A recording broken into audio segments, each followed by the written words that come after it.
Bismillahirrahmanirrahim. Assalamualaikum warahmatullahi wabarakatuh. Alhamdulillahi ala ihsanih wa syukru lahu ala taufiqihi wa amtinani. Wa asyhadu an la ilaha illallah wahdahu la syarika lahu ta'ziman li sya'nih. Wa asyhadu anna Muhammadan abduhu wa rasuluhu da'ala ridwanih. Allahumma salli alaihi wa ala alihi wa ashabihi wa ikhwanih. Para pemirsa yang dirahmati oleh Allah Subhanahu wa taala, insyaallah pada kesempatan kali ini kita akan melanjutkan bahasan kita tentang kisah-kisah para nabi dan rasul. Dan pada 2 pertemuan yang lalu atau 3 pertemuan yang lalu sudah kita bahas tentang silsilah para rasul dan juga tentang Nabi Adam alaihissalam. Maka pada pertemuan kali ini kita akan bahas nabi dan rasul yang sangat mulia, dialah Nabi Nuh alaihissalam. Nabi Nuh alaihissalam. Nabi Nuh alaihissalam, ya, Allah sebutkan kisahnya dalam banyak surat, ya. Di antara surat Al-A'raf, kemudian dalam surat Hud, dalam surat Al-Mu'minun, ya, kemudian dalam surat Nuh, dalam surat Al-Qamar. Allah mengulang-ulang menunjukkan bahwasanya pembahasan tentang kisah kaum Nabi Nuh dan kisah Nabi Nuh pembahasan yang penting. Tentu banyak pelajaran di sana, ya. Buktinya Allah ulang-ulang pembahasan tentang kisah Nabi Nuh alaihissalam. Terutama surat Nuh turun di fase Mekah, ya. Surat Nuh adalah surat Makkiyah. Yang di saat itu Nabi SAW, para sahabat mengalami tekanan intimidasi dari kaum Quraisy dengan luar biasa. Maka Allah ingin menjelaskan kepada Nabi tentang kisah orang-orang terdahulu, bagaimana ada seorang Nabi yang pernah sabar luar biasa, dialah Nabi Nuh alaihissalam, ya. Wa kullan naqussu 'alaika min anba'ir rusuli ma nuthabbitu bihi fuadak. Kata Allah Subhanahu wa taala, dan kami, ya, mengisahkan kepada engkau kisah-kisah para rasul wahai Muhammad, buat apa? Ma nuthabbitu bihi fuadak, yang akan mengkokohkan hatimu dengan mendengar kisah-kisah tersebut, ya. Kemudian juga tatkala Allah menceritakan tentang kisah Nabi Nuh dalam surat Hud, kisah yang panjang, di akhir ayat, di akhir kisah kata Allah Subhanahu wa taala, wasbir innal aqibata lil muttaqin. Bersabarlah wahai Muhammad, sungguhnya kesudahan yang bagi orang-orang yang bertakwa, ya. Kenapa? Karena Nabi Nuh alaihissalam ini sosok, ya, sosok kesabaran yang luar biasa. Para mirsa yang dirahmati oleh Allah Subhanahu wa taala, kisah Nabi Nuh dan juga kisah-kisah para nabi yang lain adalah kisah yang nyata, bukan kisah yang fiktif, ya. Semua kisah yang Allah sebutkan dalam Al-Quran adalah kisah nyata. Tidak ada kisah yang hanya karangan, ya, fiktif, tapi kisah yang benar-benar fakta pernah terjadi, ya. Oleh karenanya Allah mengatakan, ya, maka haditha yuftara, ketika Allah menceritakan tentang kisah Nabi Yusuf alaihissalam, ya, kata Allah, laqad kana fi qasasihim ibratul liulil albab. Maka haditha yuftara. Sungguh pada kisah mereka ada pelajaran bagi orang-orang yang cerdas, dan itu bukan kisah yang yuftara, kisah yang dibuat-buat. Kenapa ini perlu saya ingatkan? Karena ada sebagian orang liberal di negeri kita yang menganggap bahwasanya kisah-kisah yang dalam Al-Qur'an adalah kisah-kisah yang fiktif, tidak nyata. Dia menyangka Allah hanya menyampaikan kisah-kisah tersebut dalam rangka untuk memberi pelajaran, seperti kisah misalnya kancil dan buaya misalnya, kisah yang tidak pernah ada tetapi hanya dibuat, cerita-cerita yang dibuat-buat yang bisa diambil pelajaran dari kisah-kisah tersebut, sehingga dia meyakini bahwasanya kisah Nabi Nuh alaihissalam yang terjadi itu tidak benar, ya. Bahkan dia nyatakan dalam sebagian tulisannya, orang liberal ini, ya, dia mengatakan kisah Nabi Nuh, saya tidak setuju bagaimana kemudian Nuh berdakwah, kemudian kaumnya tidak menerima, lantas Allah siksa mereka, Allah turunkan banjir yang akhirnya menghabisi mereka. Kenapa dia tidak setuju? Karena kisah-kisah para nabi yang Allah ceritakan dalam Al-Quran benar-benar bertentangan dengan landasan agama mereka. Apa landasan agama orang-orang liberal? Mereka mengatakan semua agama sama. Semua agama mengantarkan kepada surga. Ini yang pertama. Yang kedua, mereka mengatakan kita punya liberal dalam banyak hal. Hurriyah, kebebasan. Kebebasan dalam menyampaikan pendapat, kebebasan bagi para wanita, kebebasan dalam mengungkapkan, kebebasan dalam berfikir, kebebasan dalam segala hal, dan kebebasan yang paling penting kata mereka adalah hurriyatu diniyah, yaitu kebebasan dalam beragama. Maka kalau dia sudah menetapkan, atau orang-orang liberal mengatakan kebebasan dalam beragama, maka tidak boleh seorang mendakwahkan agamanya kepada orang lain, apalagi dengan maksa, apalagi kalau tidak mau dikasih azab, seperti kisah Nabi Nuh alaihissalam. Dan ini benar-benar kisah Nabi Nuh ini benar-benar menghantam akidahnya orang-orang liberal, ya. Saya ulangi, orang liberal mengatakan apa? Semua agama benar, ya. Kemudian kita memperjuangkan namanya liberalisme, kebebasan, dan di antara kebebasan yang paling urgen pada diri seorang adalah kebebasan hurriyatul aqidah, kebebasan dalam berakidah, kebebasan dalam bertadayun, dalam beragama. Maka tidak boleh seorang lain otak-atik agama orang lain ya. Mendakwahi, menyalahkan, ini tidak boleh. Apalagi dalam kisah-kisah para nabi, ya, kisah Nabi Nuh alaihissalam, Nabi Nuh berdakwah tidak diterima, Allah kasih azab. Kemudian Nabi Hud berdakwah, kaumnya tidak terima, Allah kasih azab. Nabi Saleh berdakwah, kaumnya tidak terima, Allah kasih azab. Ini tidak masuk dalam kamusnya orang-orang liberal. Terpaksa mereka mengatakan bahwasanya kisah-kisah dalam Al-Quran itu hanyalah fiktif, hanya dibuat oleh Allah untuk cocok di zaman Rasulullah SAW agar orang bisa berkeyakinan, bisa berakhlak mulia. Ini sama dengan pernyataan orang, misalnya orang falasifah ya, yang mengatakan bahwasanya sebenarnya surga dan neraka itu tidak ada. Ya, ini juga dinukil oleh orang liberal. Ya, dalam kitab mereka seperti ya, fikih lintas agama. Mereka menukil semacam ini ya. Kata mereka bahwasanya sebenarnya surga dan neraka itu enggak ada. Itu hanya dibuat-buat oleh Allah Subhanahu wa taala agar orang takut. Sebenarnya enggak ada ya. Ini tentunya tidak benar. Ini semua adalah kekufuran ya. Apa yang dikatakan oleh orang liberal bahwasanya kisah-kisah dalam Al-Qur'an hanyalah kisah-kisah fiktif, sama persis seperti perkataan orang musyrikin ya. Wa qala alladziina kafaru in hadza illa asatirul awwalin. Mereka orang kafir berkata, ini hanyalah dongeng-dongeng terdahulu. Persis seperti perkataan orang musyrikin dahulu. Sama juga ya, wa idza qila lahum madza anzala rabbukum qalu asatirul awwalin. Kalau dikatakan kepada mereka, apa yang Allah turunkan kepada kalian? Mereka mengatakan dongeng-dongeng orang-orang terdahulu. Persis seperti orang liberal. Maka sebelum saya menyampaikan kisah Nabi Nuh dan juga kisah-kisah yang selanjutnya, maka kita sebagai orang Islam harus yakin bahwa ini kisah pernah terjadi. Kisah pernah terjadi ya. Adapun kalau tidak masuk dalam logika orang-orang liberal, biarkanlah mereka ya, karena mereka punya agama sendiri ya. Ya, adapun kita agama kita dibangun oleh Al-Qur'an dan sunnah Nabi sallallahu alaihi wasallam. Baik, kita akan berbicara tentang Nabi Nuh alaihissalam. Nabi Nuh alaihissalam antara Nabi Adam dan Nabi Nuh dalam sebagian riwayat dari sahabat seperti Ibnu Abbas dan yang lainnya, baina Adam wa Nuh asyrat qurun. Antara Nabi Adam dan Nabi Nuh ada 10 generasi. 10 generasi berapa tahun kita enggak tahu karena setiap generasi mungkin umurnya panjang. Seperti Nabi Nuh saja umurnya sekitar 1000 tahun kurang lebih. Ya. Berarti generasi dari Adam sampai Nuh. Adam sudah kita bahas pada pertemuan kemarin, wafat pada usia 960 tahun Nabi Adam alaihissalam dalam hadis yang sahih. 960 tahun. Ya, berarti satu generasi bisa sampai 1000 tahun ya. Kalau taruhlah satu generasi 1000 tahun, ya berarti antara Adam sampai Nuh kira-kira 10.000 tahun atau kurang lebih segitu ya. Jadi ini cukup waktu yang panjang ya. Taib. Sebelum kita bercerita tentang bagaimana dakwahnya Nabi Nuh alaihissalam, kita akan sebutkan tentang keistimewaan Nabi Nuh alaihissalam. Keistimewaan Nabi Nuh alaihissalam. Banyak keistimewaan Nabi Nuh alaihissalam, di antaranya beliau adalah Abul Bashar As-Sani, nenek moyang yang kedua.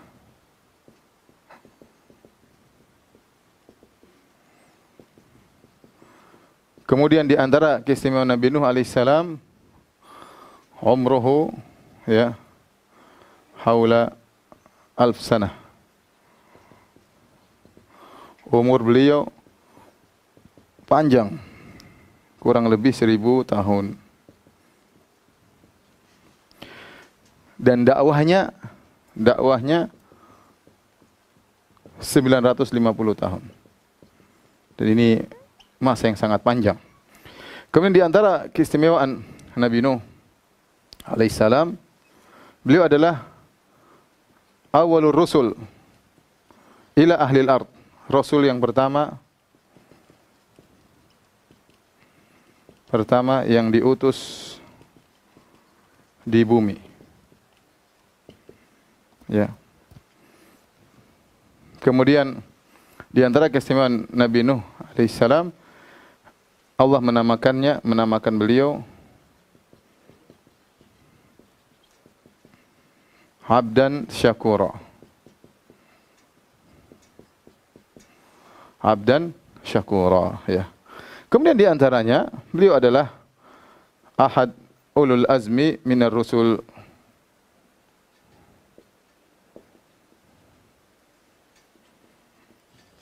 Salah satu ulul azmi. Ulul azmi itu rasul-rasul yang begitu sabar, ya. Makanya ketika di padang mahsyar para manusia datang kepada Nabi Adam, kemudian kepada ulul azmi minar rusul. Nabi Adam ditolak, kemudian kepada Nabi Nuh. Setelah Nabi Nuh, Nabi bisa memberi syafaat. Kemudian pada Nabi Ibrahim, Nabi Ibrahim tidak bisa ke syafaat. Kemudian kepada Nabi Musa, Nabi Musa tidak bisa. Nabi Isa, pada Nabi Muhammad sallallahu alaihi wasallam. Taib. Hadirin pemirsa yang dirahmati Allah Subhanahu wa taala, kita akan bahas yang pertama Abul Bashar Ats-Tsani, nenek moyang yang kedua. Apa maksudnya? Maksudnya semua manusia adalah keturunan Nabi Adam alaihissalam sekaligus keturunan Nabi Nuh alaihissalam. Itu maksudnya. Semua anak manusia adalah keturunan Nabi Adam sekaligus keturunan Nabi Nuh alaihissalam. Dalilnya di antaranya Allah Subhanahu wa taala berfirman dalam surat Al-Isra, ya, wa ataina Musal kitaba wa ja'alnahu hudal li bani Israila alla tattakhidhu min duni wakila dzurriyyata man hamalna ma'a Nuh. Innahu kana 'abdan syakura. Allah tatkala berbicara tentang Bani Israel, kata Allah Subhanahu wa taala, dzurriyyata man hamalna ma'a Nuh. Keturunan bahwasanya Bani Israel adalah keturunan, dzurriyyah itu keturunan orang-orang yang kami angkut bersama Nuh. Yang kami angkut bersama Nuh. Bersama Nuh di kapal. Jadi, bahkan Bani Israel adalah keturunan Nabi Nuh alaihissalam. Keturunan Nabi Nuh alaihissalam. Ya. Jadi Allah mengatakan Bani Israel adalah keturunan Nabi Nuh alaihissalam. Kemudian dalam ayat yang lain, Allah mengatakan wa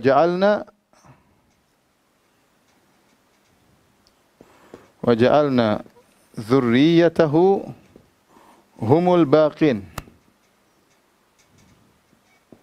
Kata Allah, dan kami jadikan keturunan Nuh itulah yang tersisa. Kata Allah, kami jadikan keturunan Nuh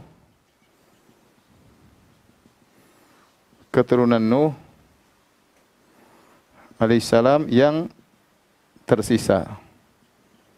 Maksudnya apa para pemirsa yang dirahmati Allah Subhanahu wa taala? Ketika Nabi Nuh alaihissalam diselamatkan oleh Allah di atas perahu, ada khilaf berapa yang bersama Nabi Nuh alaihissalam. Tetapi Allah mengatakan jumlah mereka sangat sedikit. Kata Allah, wa ma amana ma'ahu illa qalil. Tidak ada yang beriman kepada Nabi Nuh kecuali cuma sedikit. Pendapat yang paling banyak di antara banyak pendapat para ulama, yaitu jumlah paling banyak 80 bersama Nabi Nuh. Bersama Nabi Nuh jumlahnya 80. Dan di antara anak-anak Nabi Nuh yang bersama istri-istri mereka, jadi Nabi Nuh bersama anak-anaknya, bersama mantu-mantunya, yaitu anak Nabi Nuh, yaitu Sam, Ham, kemudian Yafith. Sam, Ham, Yafith. Yang dari ketiga anak inilah kemudian keluarlah manusia seluruhnya. Adapun sisa yang 80, kemana mereka? Kata para ulama, mereka meninggal dunia dan tidak punya keturunan. Mereka meninggal dunia tidak punya keturunan. Keturunan yang bertahan cuma dari anak-anaknya Nabi Nuh alaihissalam. Ya. Jadi Nabi Nuh punya anak, ya, yang pertama Ham, kemudian Sam, kemudian Yafith. Ini sudah saya singgung kemarin waktu pembahasan tentang Nabi Adam alaihissalam. Maka seluruh anak-anak manusia kembali kepada tiga orang ini, Ham, Sam, Yafith. Adapun Sam, Abul Arab, katanya orang Arab, Romawi, kembali kepada Sam. Adapun Ham ini suku Kibbut, kemudian Hind, kemudian Sind, ya, semuanya kembali kepada Ham. Nanti termasuk Sudan. Nanti Yafith adalah Cina, Mongol, Turki, Ya'juj Ma'juj, dari mana? Ya, Yafith. Intinya semua manusia. Indonesia wallahu alam yang mana ya? Wallahu alam. Tapi kelihatannya Yafith ya. Tapi wallahu alam bisawab. Intinya semua manusia keturunan daripada Nabi Nuh alaihissalam. Oleh karenanya kalau kita kembali seperti kita berbicara tentang Nabi Adam alaihissalam, kita ingin tahu tentang nenek moyang kita Nabi Adam alaihissalam, maka kita juga ingin tahu tentang nenek moyang kita kedua, Nuh alaihissalam. Jadi kita semua ini keturunan siapa? Nabi Nuh. Kita semua ini keturunan Nabi Nuh alaihissalam, sekaligus kita semua keturunan Nabi Adam alaihissalam. Makanya Nabi Nuh diberi gelar dengan Abul Bashar Ats-Tsani. Taib. Ini keistimewaan yang pertama. Keistimewaan yang kedua, umurnya Nabi Nuh 1000 tahun, lebih kurang lebih. Ada yang mengatakan beliau ketika diangkat menjadi nabi umurnya 40. Dakwanya 950 tahun. Kemudian meninggal setelah itu berapa tahun? Dia umurnya seribuan, ya. 40 tahun baru diangkat. Kemudian berdakwah 950 tahun, kemudian meninggal berapa tahun? Sekitar seribuan. Ada yang mengatakan waktu diangkat jadi nabi umurnya 300. Kemudian berdakwah 950 tahun, kemudian berapa tahun lagi baru meninggal, totalnya sekitar 1500 tahun. Allah alam bisawab, intinya umur beliau sangat panjang. Allah hanya mengatakan, laqad arsalna Nuhan ila qaumihi falabitha fihim alfa sanatin illa khamsina aman fa akhadhahumut tufanu wa hum zalimun. Kata Allah Subhanahu wa taala, wa laqad arsalna Nuhan ila qaumi falabitha fihim alfa sanatin illa khamsina aman. Yaitu Nabi Nuh berdakwah 950 tahun. Masya Allah.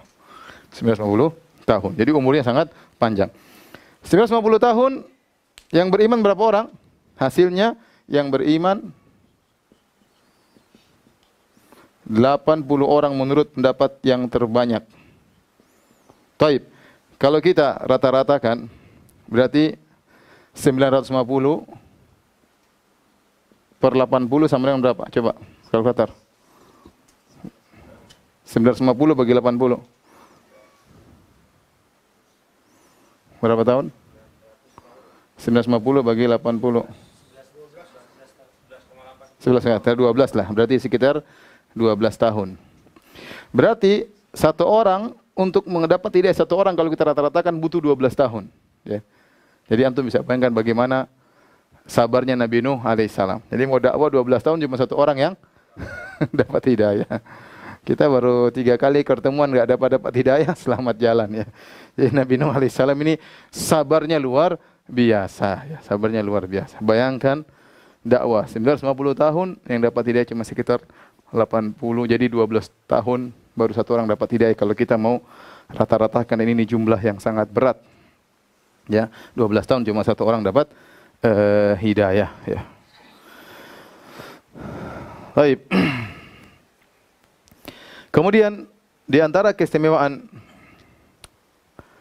Nabi Nuh alaihissalam, dia adalah rasul yang pertama. Dan ini datang dalam hadis tentang syafaat ketika pada hari kiamat kelak di padang mahsyar orang-orang pada mendatangi Nabi Adam alaihissalam untuk minta syafaat.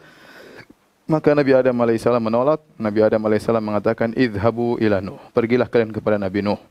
Maka orang-orang pun datang kepada Nabi Nuh alaihissalam. Mereka berkata, ya Nuh, anta awwalur rusuli ila ahlil ard. Ya, kata mereka, ya Nuh, anta awwalur rusuli ila ahlil ard. Engkau adalah rasul yang pertama kepada manusia. Ya, rasul yang pertama. Dari sini khilaf ya. Apakah Idris alaihissalam sebelum Nuh atau setelah Nuh? Ada khilaf di kalangan para ahli sejarah ya. Khilaf ya. Khilaf mana yang lebih dulu?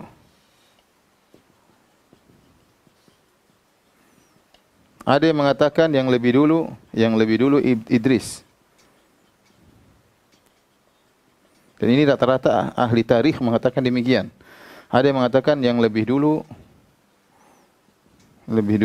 adalah Nuh baru Idris. Ya, karena hadis jelas mengatakan anta awwalur rusuli. Ya. Wadhkur fil kitabi Idris innahu kana siddiqan apa? Nabiyan ya. Kemudian yang mana lebih dulu Idris atau Nuh? Wallahu a'lam bishawab ya. Apakah Idris dulu atau Nuh lebih dahulu? Yang jelas, ayat atau hadis menyatakan Nuh adalah Rasul yang pertama. Dan kemudian Nuh bukan keturunan Idris. Nuh bukan keturunan apa? Idris. Ya. Seandainya Idris pun lebih dahulu sebelum Nuh, maka dia bukan dari Nuh, bukan dari keturunan Idris. Ya. Dalilnya apa? Dalilnya disebut oleh Ibn al-Arabi dalam kitabnya Ahkamul Quran. Ya. Dia mengatakan bahwasanya Nuh adalah Rasul yang pertama. Pertama dalilnya adalah hadis ini. Yang kedua ketika Nabi SAW Isra Mi'raj, waktu Nabi ketemu Nabi Adam, Nabi Muhammad SAW ketemu Nabi Adam, maka Nabi Adam mengatakan marhaban bin Nabi Saleh wal Ibni Saleh. Kata Adam alaihissalam, selamat datang kepada Nabi yang saleh dan kepada anakku yang saleh. Kepada anakku yang saleh. Demikian juga ketika Nabi Muhammad SAW ketemu dengan Nabi Ibrahim. Maka Nabi Ibrahim berkata, marhaban bin Nabi Saleh, wali bin Saleh. Selamat datang kepada Nabi yang saleh dan kepada anakku yang saleh. Kenapa? Karena Nabi Muhammad SAW keturunan Nabi Ibrahim dan juga Nabi Muhammad keturunan Nabi Adam alaihissalam. Makanya Adam dan Ibrahim alaihissalam ketika memanggil Nabi, dia mengatakan marhaban bibni saleh. Selamat datang kepada anak yang saleh. Karena Nabi Muhammad keturunan mereka. Tetapi ketika Nabi SAW ketemu dengan Nabi Idris, Isra Mi'raj di langit sana, Nabi Idris hanya berkata sebagaimana nabi-nabi yang lain. Nabi Muhammad ketemu Nabi Musa, ketemu dengan Nabi Isa, ketemu dengan Nabi Yusuf. Semuanya mengatakan marhaban bil akhis saleh. Selamat datang kepada saudaraku yang saleh. Karena mereka bersaudara. Mereka tidak mengatakan selamat datang kepada anak. Faham? Beda ketika Adam dan Ibrahim. Selamat datang kepada anak. Karena Muhammad SAW keturunan Adam dan keturunan Ibrahim. Nah, ketika Nabi ketemu Nabi Idris di Isra Mi'raj, maka Nabi Idris berkata, marhaban bin Nabi Saleh wa bibni Saleh, bil akhi Saleh. Selamat datang kepada Nabi yang saleh dan kepada saudara yang saleh. Ini dalil bahwasanya Nabi Muhammad bukan keturunan Nabi Idris. Seandainya Nabi Muhammad keturunan Nabi Idris, maka Nabi Idris akan berkata selamat datang kepada anak yang saleh. Intinya, Allah alam bisawab, pendapat yang lebih kuat, yang lebih dahulu adalah Nabi Nuh, atau Nabi Nuh yang jelas adalah Rasul yang pertama. Rasul yang pertama. Taib. Di antara keistimewaan Nabi Nuh alaihissalam, Allah Subhanahu wa taala menamakannya dengan abdan syakura. Ya. Seperti tadi kita sebut dalam surat Al-Isra, wa ataina Musal kitaba wa ja'alna hudal li bani Israila alla tattakhidhu min duni wakila dzurriyyata man hamalna ma'a Nuh innahu kana 'abdan syakura. Sungguhnya Nuh adalah hamba yang paling sangat bersyukur. Nuh adalah hamba yang sangat bersyukur. Hamba yang sangat pandai bersyukur. Timbul pertanyaan para pemirsa yang dirahmati oleh Allah Subhanahu wa taala. Nuh alaihissalam dijadikan kisahnya oleh Allah sebagai contoh sabar, bukan contoh bersyukur. Kalau bersyukur mungkin kisah Nabi Sulaiman alaihissalam, Nabi Daud alaihissalam, nabi-nabi yang kaya-kaya ya. Sementara Allah ketika membawakan kisah Nabi Nuh kepada Nabi Muhammad SAW, tujuannya agar apa? Agar Nabi Muhammad bersabar. Makanya di akhir ayat Allah mengatakan, wasbir innal aqibata lil muttaqin. Bersabarlah engkau wahai Muhammad sebagaimana sabarnya Nabi Nuh. Ya, innal aqibata lil muttaqin. Ya, sungguhnya kesudahan yang baik bagi orang-orang yang bertakwa. Timbul pertanyaan, kenapa tidak dikatakan hamba yang bersabar? Kenapa Allah tidak mengatakan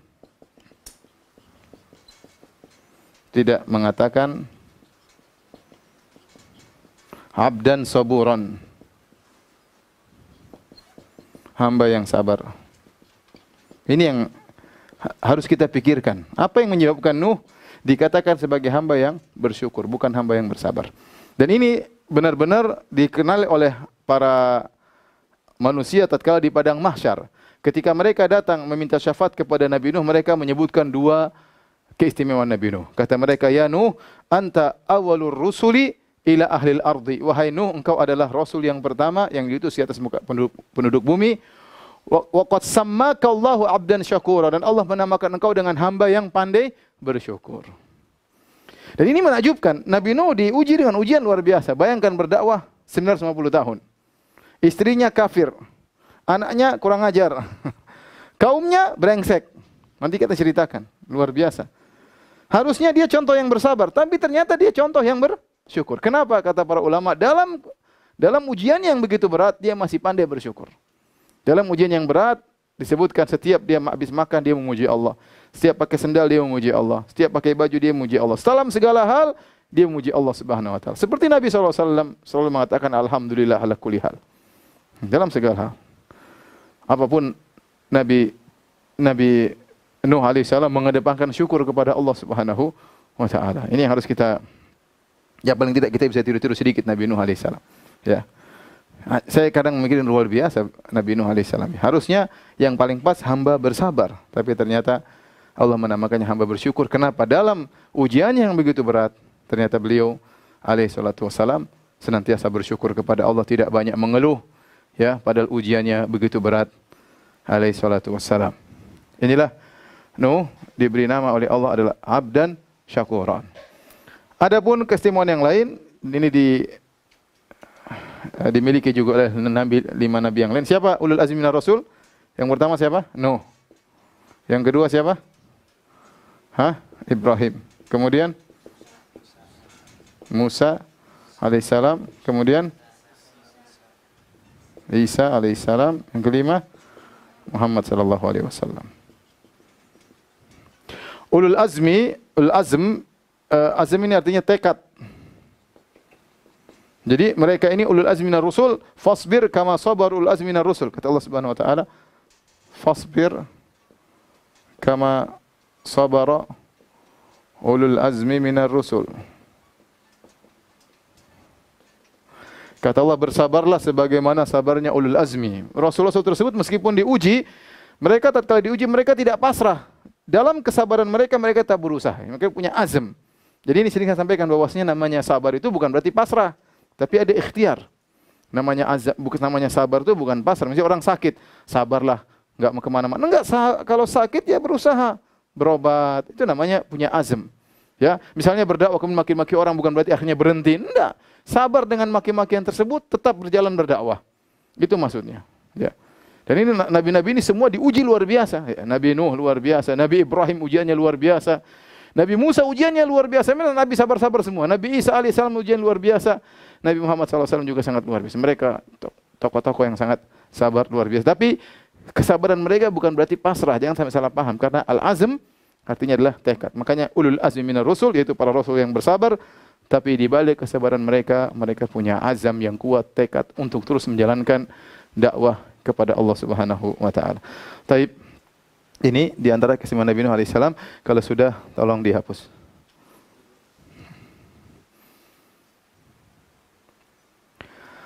Taib, hadirin dan hadirat para pemirsa dimanapun anda berada yang dirahmati Allah Subhanahu wa taala, pada permasalahan yang kedua yang kita bahas tentang metode dakwah Nabi Nuh alaihissalam. Metode dakwah Nabi Nuh alaihissalam.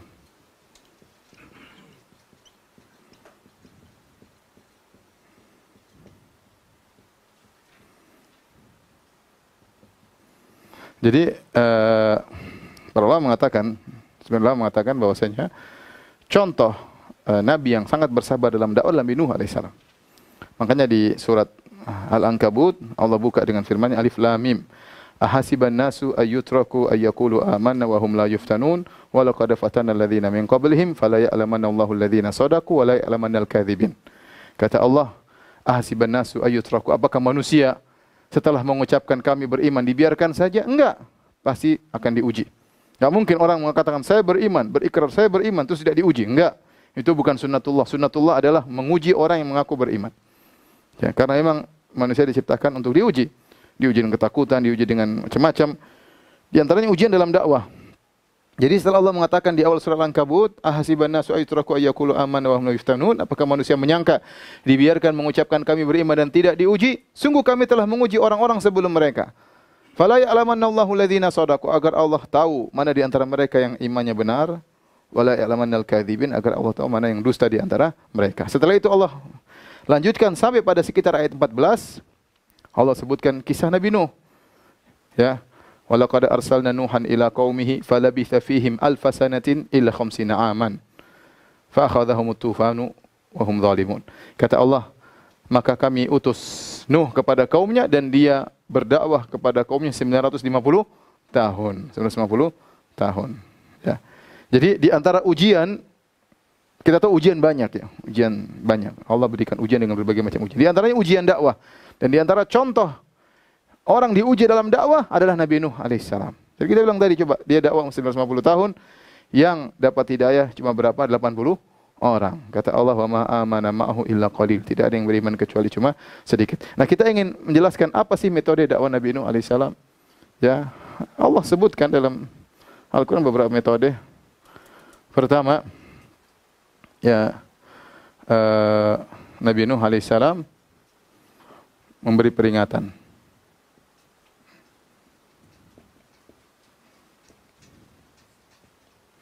Kalau kita bilang apa? Al-inzar.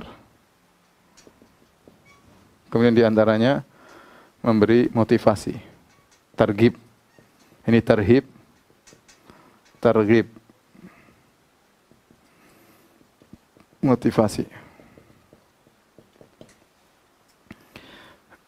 Kemudian di antaranya dakwah siang dan malam.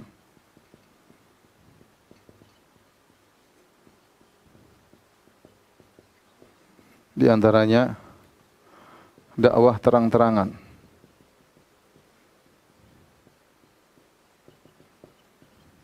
Di antaranya kemudian dakwah ya sir, diam-diam. Ya. Di antaranya fokus pada dakwah tauhid.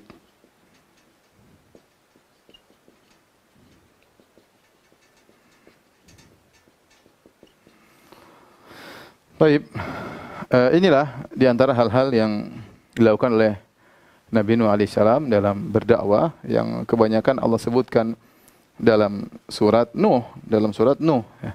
Di antaranya Allah mengatakan, ya, inni lakum nadhirum mubin dalam surat Nuh. Ya.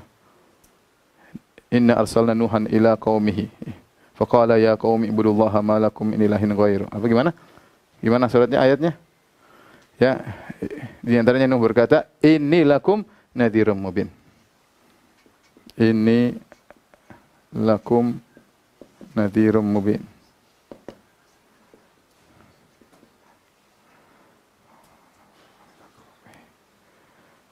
Inna arsalna Nuhan ila qaumi an anzir qaumaka min qabli ayatiyahum adzabun alim. Qala ya qaumi inni lakum nadhirum mubin. Ya. Ya, kaumku, sungguhnya aku adalah memberi peringatan. Memberi peringatan yang nyata, yang jelas. Beri peringatan, ya. Apa? Kalau kalian tidak beriman, akan turun azab yang pedih. Ya. Dalam ayat yang lain, laqad arsalna Nuhan ila qaumihi faqala ya qaumi ibudullaha ma lakum min ilahin ghairuh inni akhafu alaikum adzaba yaumin azim. Ya. Sungguhnya aku khawatir, inni akhafu alaikum adzaba yaumin azim. Ya kaumku, aku khawatir menimpa kepada kalian azab di hari yang dahsyat, ya, azab di hari yang dahsyat.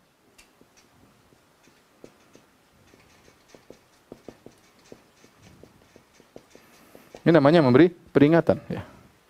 Oleh karenanya seorang dalam berdakwah, ya, jangan dia hanya berdakwah yang targib aja, motivasi fadhail amal aja, amal ini, tapi harus juga ada beri peringatan, ya.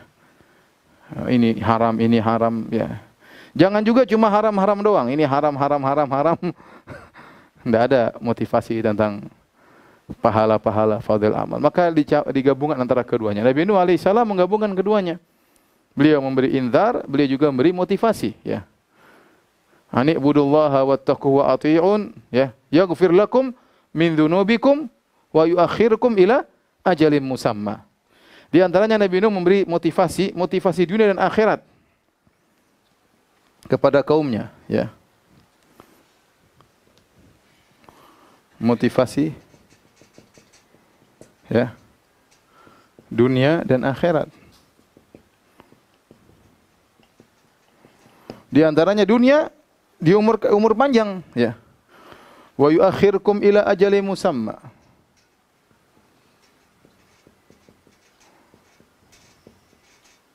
Itu ditunda, dipanjangkan umur maksudnya. Ini boleh, seorang boleh kalau ada motivasi dunia memang datang dalam ayat, dalam hadis boleh. Seperti kata Nabi sallallahu alaihi wasallam, "Man ahabba an yubsata lahu fi rizqihi wa yunsa'alahu fi athari falyasil rahimah." Barang siapa ingin dilapangkan rezekinya, ingin dipanjangkan umurnya, sambung silaturahmi. Itu motivasi dunia atau akhirat? Dunia. Kalau akhirat banyak silaturahmi, pahalanya banyak-banyak sebab masuk surga dalam surat Ar-Ra'd. Jadi kalau ada motivasi dunia tidak apa-apa. Nabi Nuh alaihissalam menyampaikan, kalau kalian beriman, ditunda kematian kalian, ya. Kalau akhiratnya Allah mengatakan yaghfir lakum min dzunubikum, ya. Yaghfir lakum min dzunubikum, akan diampuni dosa-dosa kalian. Kemudian juga dalam ayat selanjutnya, ya, kata Allah, Nabi Nuh berkata, "Faqultu astaghfiru rabbakum innahu kana ghaffara." Yursilis samaa'a 'alaikum midrara wa yumdidukum bi amwalin wa banin wa yaj'al lakum jannatin wa yaj'al lakum anhara. Ya. Jadi kata Nabi Nuh, di antara motivasi, beristighfarlah kalian kepada Rabb kalian, sungguhnya Rabb kalian Maha Pengampun. Dosa-dosa kalian diampuni. Terus apa? Yursilis samaa'a 'alaikum midrara. Akan diturunkan hujan yang deras. Sepertinya di zaman Nabi Nuh, kaumnya dalam mengalami kekeringan. Ya, sedang mengalami apa? Kekeringan. Yursil sama alaikum midrara wa yumdidukum bi amwalin wa banin. Banyak anak kalian.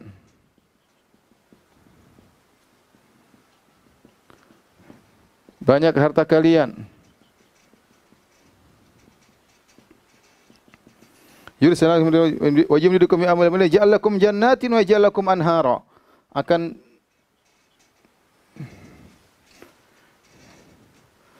disuburkan kebun-kebun, dibukakan bagi kalian kebun-kebun, dialirkan sungai-sungai.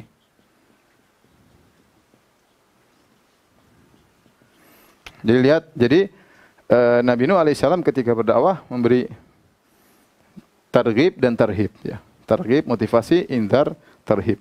Kemudian ada satu lagi saya lupa di sini, ya, yaitu Nabi Nuh dakwahnya menjelaskan keagungan Allah. Ini juga penting.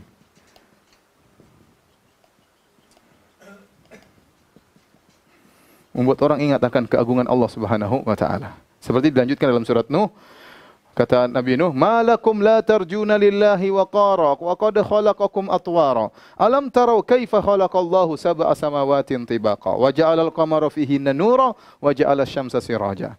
Wallahu anbatakum minal ardi nabata, thumma yu'idukum fiha wa yukhrijukum ikhraja. Wallahu ja'ala lakumul arda bisata litasluku minha subulan fijaja." Apa artinya? Kenapa malakum la tarjuna lillahi waqara? Kenapa kalian tidak mengagungkan Allah wahai kaumku? Laqad khalaqakum atwara. Allah telah menciptakan kalian dengan tahapan-tahapan, ya. Dari air mani jadi manusia, dari anak kecil sampai besar, ya. Laqad khalaqakum atwara. Alam taru kaifa khalaqallahu sab'a samawatin tibaqa. Tidak kalian lihat bagaimana Allah menciptakan langit dengan bertingkat-tingkat? Wa ja'alal qamara fihinna nura. Bukankah Allah telah menjadikan rembulan di langit tersebut bercahaya? Wa ja'ala syamsa siraja. Dan Allah menjadikan matahari bersinar. Wallahu ambatakum minal ardi nabata. Allah telah menumbuhkan kalian dari bumi. Thumma yu'idukum fiha wa yukhrijukum ikhraja. Allah akan bangkitkan kalian lagi nanti dari bumi. Ya. Wallahu ambatakum minal ardi nabata. Allah telah tumbuhkan bagi kalian tumbuh-tumbuhan. Ya. Wallahu ja'alakumul arda bisata. Allah menjadikan, ya, bumi dihamparkan, litasluku minha subulan fijaja, agar kalian mudah untuk berjalan di atas bumi tersebut. Jadi diingatkan tentang keagungan Allah, tentang karunia Allah Subhanahu wa taala.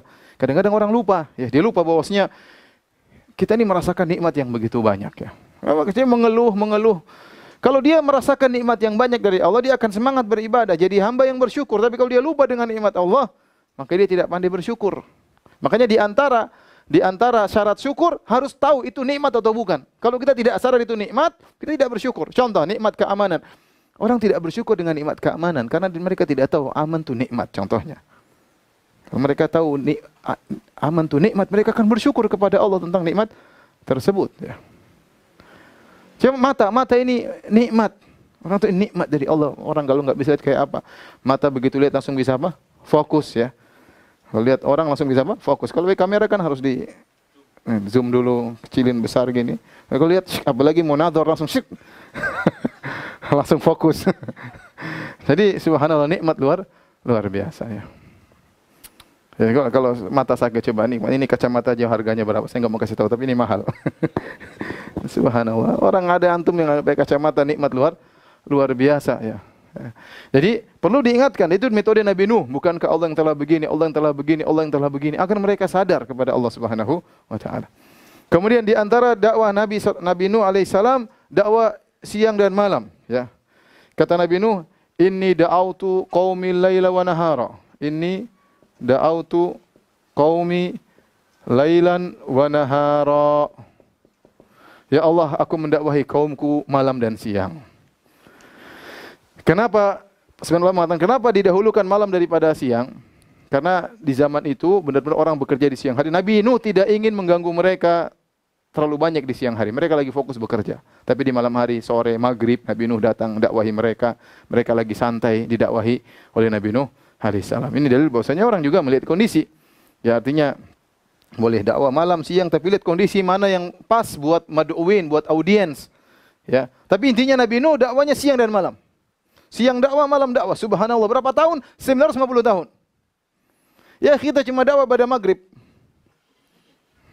Itu pun banyak mengeluh. Ini siang dan malam. Bukan setahun, 2 tahun, 950 tahun. Ya Allah, ada makhluk namanya Nuh alaihissalam, luar biasa kesabarannya. Inni da'autu qaumi laila wa nahara. Aku dakwahi kaumku siang dan malam ya Allah. Falam yazidhum du'ai illa firara. Tidaklah aku berdakwah kecuali semakin mereka kabur. Masya Allah. Luar biasa ya.